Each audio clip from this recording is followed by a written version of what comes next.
قوم کو اس حد تک مت لے جاؤ کہ پھر واپس آنا مشکل ہو جائے.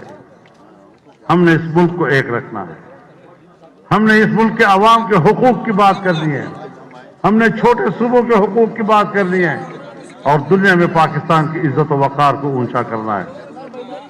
انشاءاللہ اس پر آپ کو ہمارا اتفاق رائے ہے اور اسی نقطۂ نظر کو لے کے ہم نے آگے بڑھنا ہے. ہمت کے ساتھ آگے بڑھنا ہے, جرت کے ساتھ آگے بڑھنا ہے اور وفادار کی حیثیت سے ہمیں آگے بڑھنا ہے. اللہ تعالی ہمارا حامی و ناصر ہو. وآخر دعوانا ان الحمدللہ رب العالمین. میں صوبہ سندھ کی جماعت کی طرف سے آپ کو دعوت دے دوں 26 نومبر بروز جمعرات شہید اسلام